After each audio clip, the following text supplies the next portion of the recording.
Hello there, Sanctum once again. This is my Nioh alpha footage, and this is the mission, The Viper's Sanctum.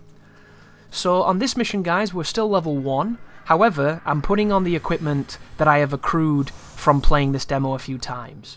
And I'm doing this because if I didn't, the boss fight would be about 10 minutes, anywhere between 5 to 10 minutes, all depending, which is not true. If I were to use the Ippon Datara technique a lot, I could have carved it down, but the point of this is not to impress, it's not to like wave my dick at what I can do, it's just to show you some footage if you were unfortunate enough not to get in like I was. So, if you want to see footage of me fighting these bosses, on my first attempt and things, and taking no damage and trying different weapons and different techniques, I have plenty of those videos on my channel, but this is something else. This is just a kind of a playthrough or a walkthrough, whatever you want to call it, as we take on these ladies whose name is something to do with drowned women, who I've just completely forgot. And that move just then is a tricky move to dodge correctly, because regardless of your spacing, because it's very difficult to predict where it's going to be, a lot of the times you end up landing in an active hitbox, so be very careful. The cool thing about this lady is that you can do big damage to her when she spawns, but you need to be aware she's on the roof a lot too. There's lots of these creatures, and if they drop down and grab you, it does a lot of damage. But this is the second mission. It's in a cave. I'm not the biggest fan of caves in video games. I think we've done caves to death. I understand the utility of them and why they get used, but it would be really nice to move away from the obsession with sewers and caves. But I guess we never will, because that's just the life that video games lead, isn't it? As we take on a couple of the Gakis, as I use the katana again. There's the grab. The grabs now have got weird telegraphing. So did you notice how the sound of his grab played way before the animation of his grab? I don't know if this is something that Team Ninja are trying new, to try and make the grabs a bit more fair, which is ironic if you've ever played Ninja Gaiden, but it makes that super loud noise, and they've not even jumped at you. It even happened in the boss fight on the previous video against Enra, where it makes this huge noise, like you need to press the button immediately to dodge, and then he grabs after. So it's almost like a forewarning, it's a big blast of, you need to dodge soon, and then you do it, and I don't know how I feel about it, but I haven't had any problems with it. Also, be careful of the poison here. Poison is always a pain in the ass in these games. But if you destroy these serpent effigies, it will get rid of the poison.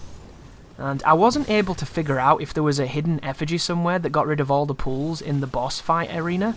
Because there's one pool that's going to be the bane of your life when you fight the boss coming up.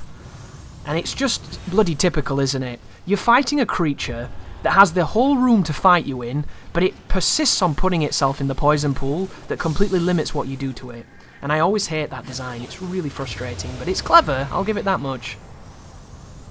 Anyhow, you'll notice I'm not sticking around this zone. This zone is densely packed with enemies. I want to get to the boss.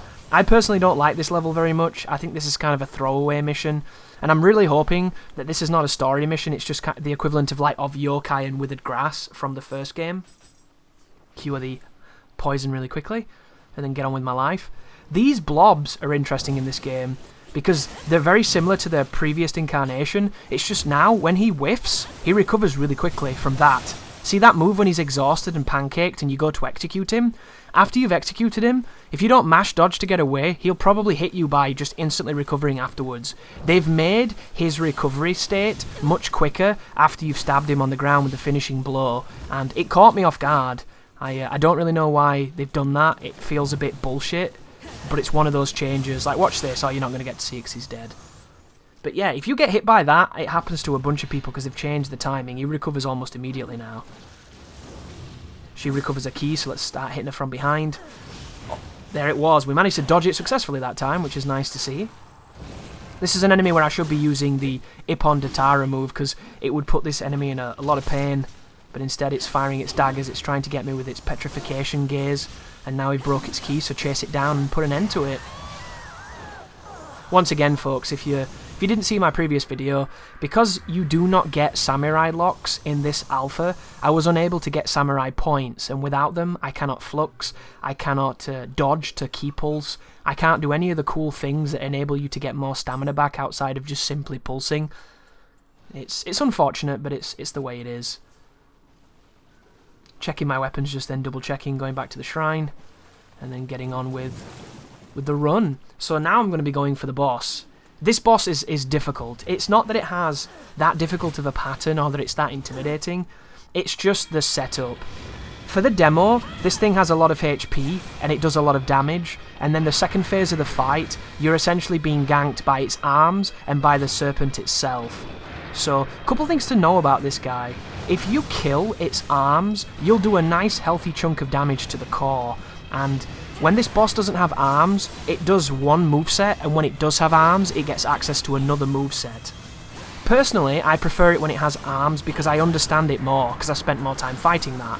But there are a lot of moments like right now where you get the key depleted state, but my stamina just won't allow me to do the type of damage I would like to do. That move there is unblockable, so never try to block that move. Luckily its hitbox is kind of spotty, so you don't generally have to block it. But whenever it puts its arms in the ground, two snakes are going to bust out of the ground, so make sure you're away from the areas where they do that, and then you can punish the head. And then for this particular move, if you can stop it like I did, it will lead to a lot of damage. However, the best way to dodge it is to run with it. That will use the least amount of ki. And that move just then, I tried to do a move to jump over it. I tried to do the Ippon Datara to go over it, and I don't know if it had come back enough, so it ended up just not happening at all. And I panicked, and I went to roll instead. And my roll was bad, so I took a big hit off the boss. But so far, the fight's going really, really well. We've now transitioned into the Dark Realm.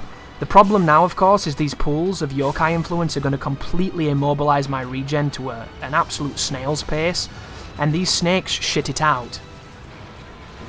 The snakes themselves are so durable that it takes a decent amount of hits to kill them, and I got to a point where I was more comfortable with ignoring them than I was with trying to kill them. So if you wonder why I never go to try and get rid of them, it's simply because they take too many hits and I never thought it was ever worth it.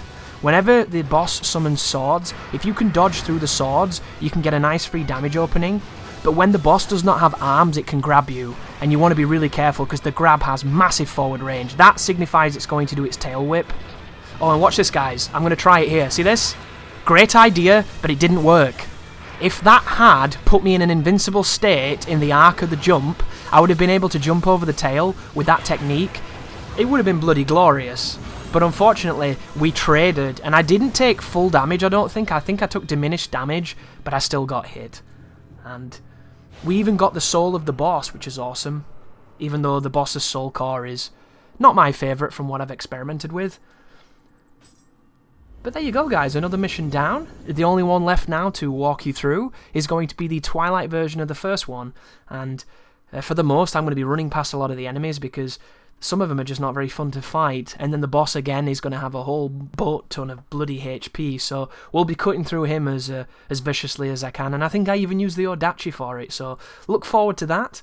But as usual, guys, thank you so much for watching. I hope you're enjoying the Nioh 2 alpha footage, and you take care now.